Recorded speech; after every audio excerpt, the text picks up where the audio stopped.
Good morning, guys. It's John, and I'm in the garden this morning. I want to talk to you today about some of the secrets to building better bonsai forest or group plantings. Um, I think we're all tempted at some point, especially early on in our bonsai journey, to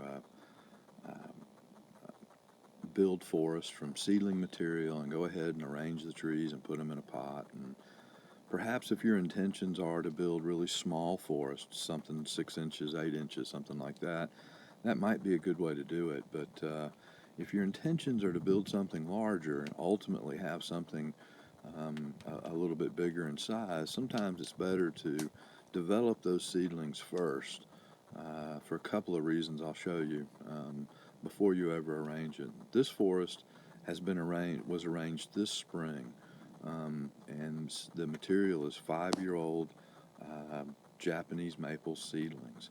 I developed them for several years in the ground to improve their roots, to put small clumps of trees together, to really let them get a little larger and have some choices, some ramification before I actually put them together.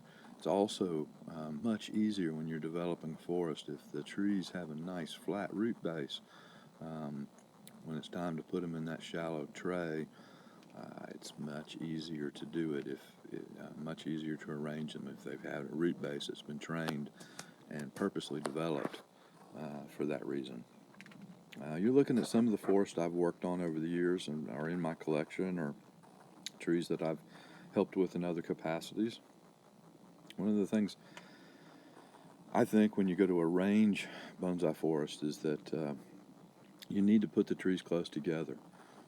I can't say that enough. You've got to put the trees close together. So many people start out in arranged forest and the trees are nicely and evenly spaced out, and it doesn't look like a real forest. So when you look at the trees in the forest, they grow on top of one another, and then there might be a little space, but they grow in clumps. So one of the things, and I think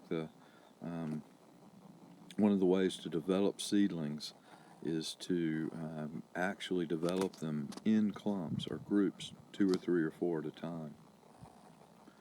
I'm going to show you here in just a second some ways to start developing those seedlings, and I'm going to show you where I dug those trees. I didn't collect them. I dug them out of my growing beds, the Japanese maples from that first forest. So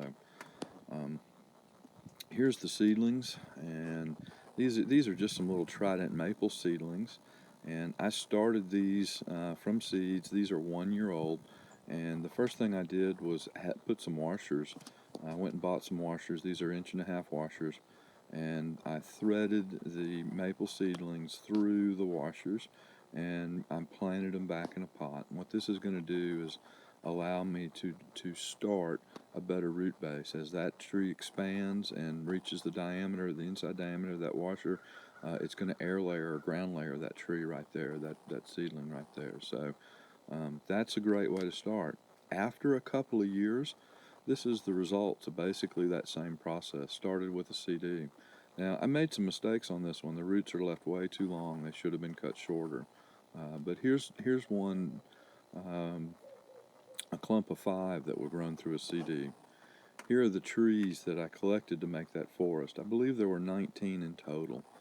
They came from this space in the ground. Not really interesting here, but you can see they dug out very easily and their roots weren't deep. I dug them all at one time and washed their roots, and now I've trimmed their roots and I'm ready to examine them and put them together in a forest. You can see the groups of trees, 2 and 3 and 4 trees to clump together. That makes arranging a forest very easy. At this point, you can kind of look for the ones that have similar characteristics and begin to arrange them. But notice the flat roots. Oh, it's so much nicer to put these trees together and try to tie them in a forest planting than trying to do seedlings. I'm not going to go a lot into arranging the forest because that's a lot of personal taste, but here's the pot I used. I put down a base of soil, and then I began to play with arranging the trees and testing where I liked them. You always start with the biggest and work your way down. I've added more here. In fact, this is pretty much the finished um, arrangement. I still need to add soil and whatnot to these, but that's you notice how I was able to, so I had clumps, so the trees already look close together, and then I was able to get the clumps and individual trees very close together. This tree still has several years to really start developing the branches, but that's a way better start than what you've seen probably in some of the seedling forests that you often do in workshops. And it's good, cheap material, but take some time and develop that material, and I think you'll be much happier with the results. I hope that's been helpful. You guys have a great day.